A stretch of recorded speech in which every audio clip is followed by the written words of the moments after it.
What is good, friends, and welcome back. Version 14.1 is coming soon. Let's talk about it. There is a lot of new content to cover, so without wasting any more of your time, let's go. Version 14 introduced the battlefield mode, which offered a simplified view of the battlefield. However, a lot of commanders complain about the training function in this mode. To do so, you had to click on Other, then Army, and Train. Not only it added extra step, but adapting to this new procedure was challenging. Some commanders would turn off battlefield mode just to train. Needless to say, it was annoying. Now with 14.1, you can train any unit by selecting it from the menu at the bottom of your screen and click Train Troops. The Army button is now available as well if you want to train the old-fashioned way. A pretty cool quality of life update. I'm quite happy about that. The previous special migration slot mechanism for glory servers has been replaced with special migration points. Any existing special migration slots will be converted into special migration points. Every special migration slots will be converted into 100 special migration points. Each special migration points are tallied automatically at the start of each month, 0 UTC time. The tally result is determined by the server's current special migration points.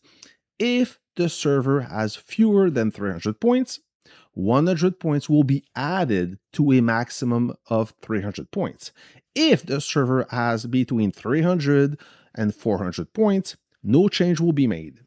If the server has more than 400 points, 100 points will be deducted, but the total will not drop below 400 points. When eligible, commanders migrate into or out of a glory server, special migration points will be deducted or added on their all-time highest power. The higher the commander's all-time highest power, the more points will be deducted or added.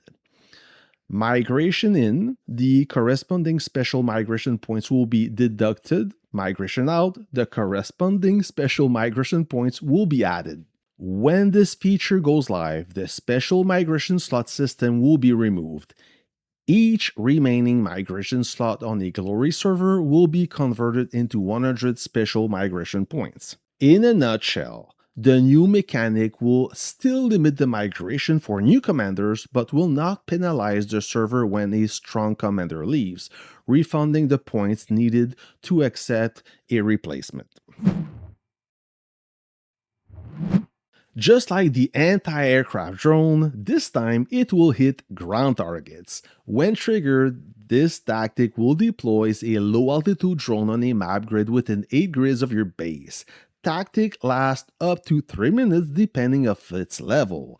The drone targets up to 3 enemy ground force troops within 3 grids of its location, dealing damage up to 2.5% of the target's current HP per second.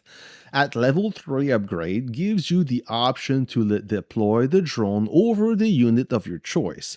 The drone will not follow your unit, however, all other effect remains unchanged. At level 5 updates the drone to deal damage to all enemy ground force troops within 5 map grids, reducing their troop speed by 50%. This tactic is ideal to clear an area from any hostile forces. At max level, it's quite devastating. Lilith advertises this conquest as brand new, but in reality, it's Rome converted for the Navy, but brings new interesting features, so stick with me. This will be a faction warfare conquest, which means the battlefield will be divided in 2 factions. At the end of the conquest, the winner will be determined by faction points, which are earned through occupying strategic places and winning air combat zones. After matchmaking ends, a 20-hour formation phase will begin, during which faction leaders will build their factions through faction conscription. After matchmaking ends, alliances on the same battlefield will be divided into two factions, and two faction leaders with similar strength will be selected. When signing up, select three preferred conscription start times from the five available slots. If your alliance becomes a faction leader, conscription will begin at the same slot selected by both faction leaders. Once conscription begins, the two faction leaders will take turns recruiting member alliances. The weaker leader recruits first. The conscription order is as follows. The weaker leader recruits one alliance from the first round. In each subsequent round, both sides recruit two alliances each. Finally, the stronger leader recruits one alliance in the last round. This ensures equal opportunities for both sides. Each conscription lasts 10 minutes. If the leader does not recruit in time, the system will automatically recruit the strongest remaining alliance for them. During conscription, faction leaders can adjust the starting location of their member alliances on the Conquest map to gain a strategic advantage. Hopefully, this new feature will help create a fair battlefield as conscription will be turn-based instead of stacking strong alliances. When a village on a conquest map starts burning, simply garrisoning it with bases will no longer extinguish the fire immediately like we're used to. You will need to use emergency repair or trigger auto repair to stop the fire and put the village into repair status. Let's talk about emergency repair first. If a village or a burning village has at least one garrison base, R4 or higher alliance officers can use emergency repair on that village. Once triggered, the village will stop burning immediately and enter repair status. After emergency repair is used on a village, it cannot be used on the same village again until a cooldown period has passed. We have no details on that countdown period. Now for auto repair. If a burning village remains garrisoned by at least one base for a required amount of time, and this is the keyword here, required, auto repair will trigger. The village will then stop burning and enter repair status. Once again, we have no details on the required amount of time for the auto repair to begin. Pay attention here. Auto repair requires at least one base to remain garrisoned in the village throughout the countdown.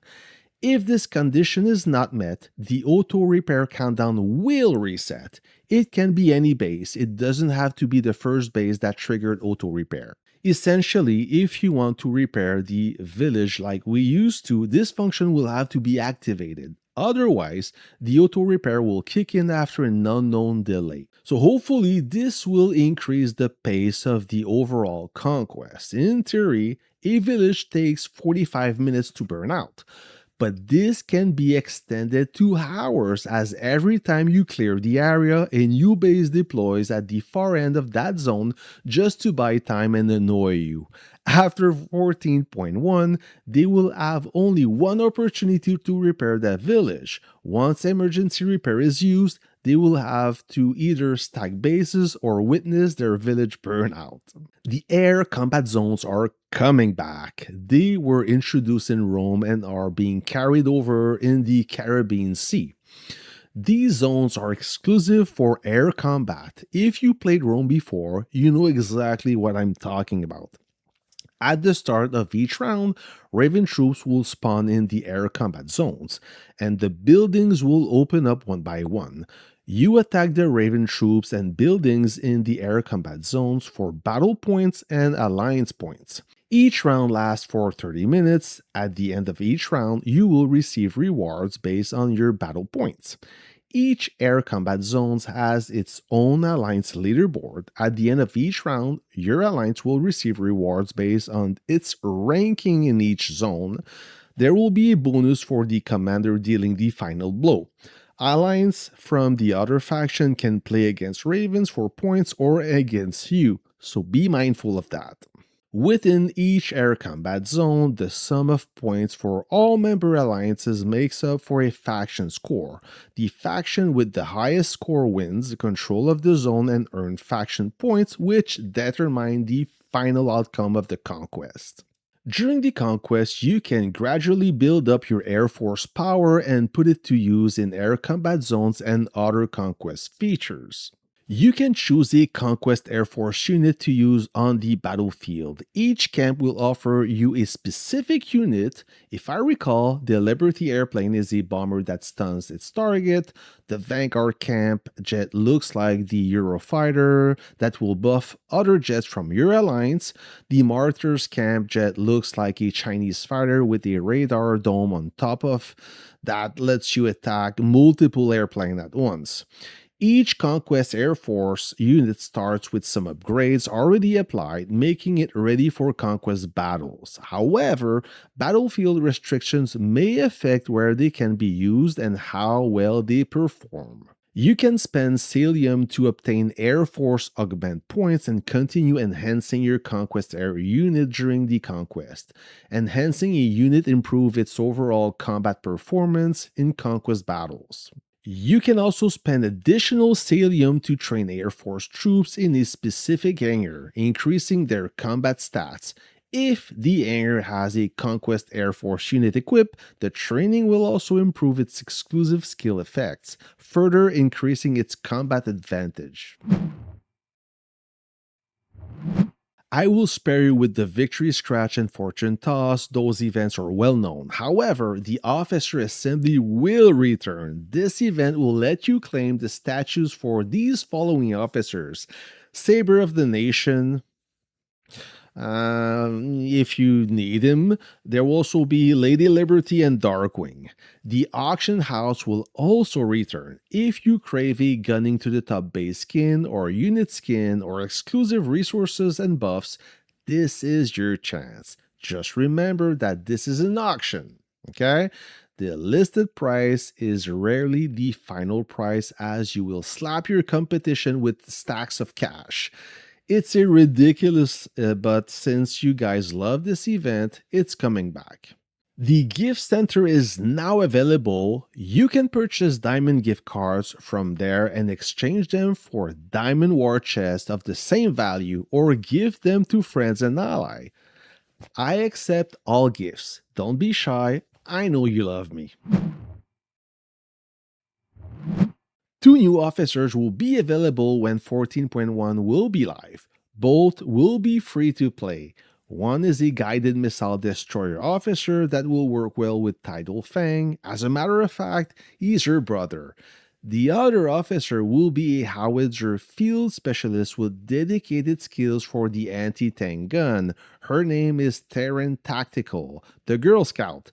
Both officers will have their own review videos, so stay tuned. 14.1 looks promising. Newish conquest, new officers, some quality of life updates, and much more. That's all I have for you today, friends. Thanks for watching, and I'll catch you on the next one. See ya.